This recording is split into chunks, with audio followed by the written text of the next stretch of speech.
பார்த்தீங்கன்னா ஸ்டார்டிங்கில் வந்து ஒரு சவுண்டு வர மாட்டேங்குது. ஆனால் கொஞ்சம் தூரம் ஓடினதுக்கப்புறம் ரொம்ப டிக்கி டிக்கி டிக்கி டிக்கின்னு ஒரு சவுண்டு வருது.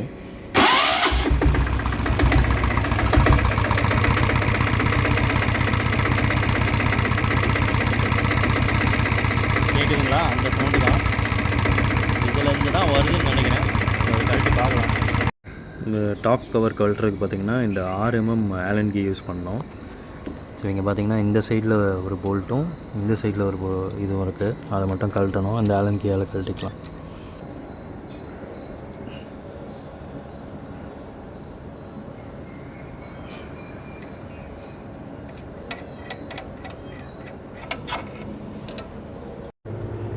ரெண்டு போல்ட்டும் கழட்டிட்டோம். வா, செம்ம சூடாக இருக்குங்க.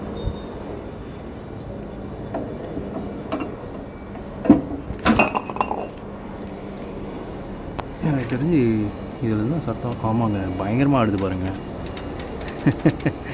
எங்கேருந்து சத்தம் வருது பாரு. நினச்சேன் இந்த மாதிரி தான் ஏதாவது ஆகும்னுன்றது. பார்த்திங்கன்னா 10 ஸ்பேனருங்க. இதை வந்து இந்த மாதிரி லூஸ் பண்ணிக்கணும்.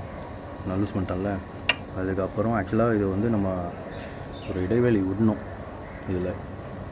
இதுக்கும் நடுவில் வந்து ஒரு கேப் இருக்கும். அந்த மாதிரி விடணும். நம்ம இப்போதைக்கு டைம் இங்கே வந்து மெக்கானிக்கோட கோட்டுருக்கு முன்னாடி நம்ம வந்து இங்கே டைட் பண்ணிப்போம். லைட்டாக ஒரு இது விட்டுட்டு நம்ம டைட் பண்ணிக்கலாம். ஸோ இது வந்து பிடிச்சிட்டு கீழே வந்து அவங்க டைட் பண்ணிக்கணும். அதுதான் வந்து பண்ண முடியும்.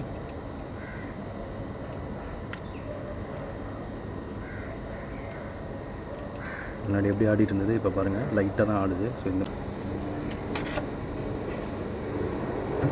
இப்போ வந்து நம்ம இந்த கவரை கரெக்டாக அதே மாதிரி மாட்டிட வேண்டியதான்.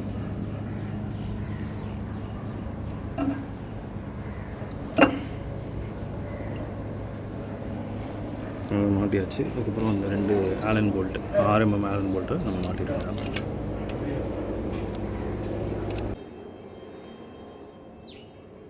அவ்வளோதாங்க, மாட்டியாச்சு. இப்போ சவுண்டு கேட்குறேன். எப்படி இருக்குன்னு